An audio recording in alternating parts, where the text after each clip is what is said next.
Once upon a time, in a tranquil village nestled among verdant hills, there existed a serene monastery where monks disciplined their minds and bodies.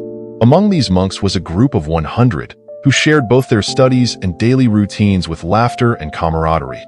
They practiced meditation, engaged in mindful discussions, and often ventured into the nearby river to fetch water for their temple. One sunny morning, the monks decided to take a boat across the sparkling river, a journey they had made many times before. As they paddled across the smooth waters, voices of joy echoed into the air. They laughed, sang, and shared stories of wisdom passed down by their teachers. They were wrapped in the moment, unaware of the sudden storm brewing far off in the distance. As the first dark clouds gathered overhead, the stillness of the water was shattered by fierce winds and heavy rain. Their laughter transformed into panic as the waves grew into monstrous heights. Before they could react, the boat capsized, tossing the monks into the churning waters below. Flailing, splashing, and struggling to stay afloat, the chaos erupted around them. From the shore, a compassionate man witnessed the scene unfold before him. Driven by a surge of empathy, he sprinted along the bank, calling out to the drowning monks. Without a moment's hesitation, he leapt into the turbulent waters. He managed to reach out to the first monk, pulling him back to safety. His heart raced as he struggled through the currents, but hope propelled him forward. One by one, the man saved the monks. 99 of them were pulled from the icy grip of the river, spluttering but alive, gasping for breath on the safety of the shore. Yet, as he turned to save the last monk, grief struck as he realized the monk had already succumbed to the water's unforgiving embrace. Heartbroken, he returned to the shore, soaking wet and exhausted. He looked at the group of monks who had gathered around, thankful to be alive but sharply divided. To his dismay, he overheard their conversation. How could he not swim? What a weakling! One monk exclaimed, eyes narrowed in judgment. Exactly. He should have been prepared. We are monks of wisdom, yet he wasn't able to save himself. Another criticized, disdain evident in his tone. The man, taken aback, felt a pang of sorrow for the drowned monk. He had risked his life for the sake of the monks, yet here they were, blaming one of their own for his fate.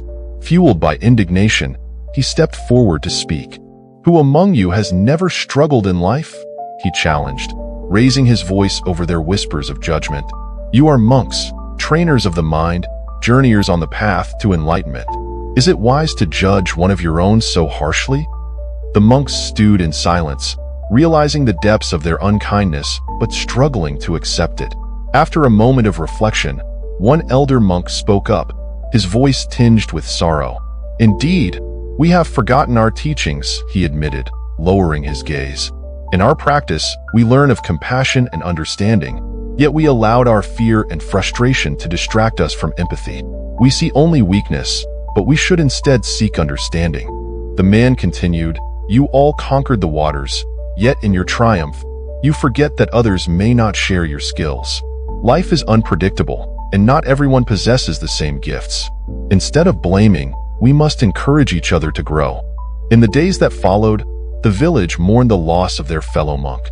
The mood in the monastery had shifted, a veil of sorrow hanging over the once vibrant community. Yet from this tragedy, new seeds of awareness began to sprout.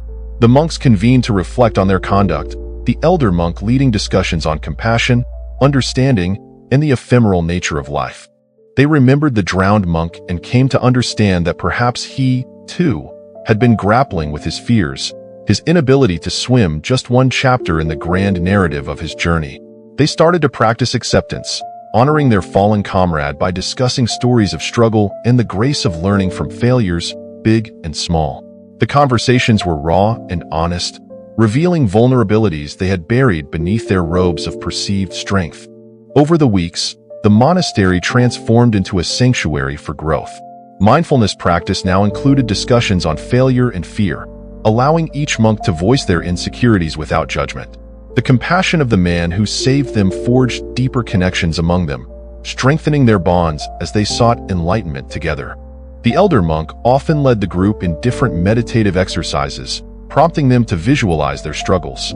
They submerged one another into the river of emotion, allowing themselves to experience feelings that had been neglected.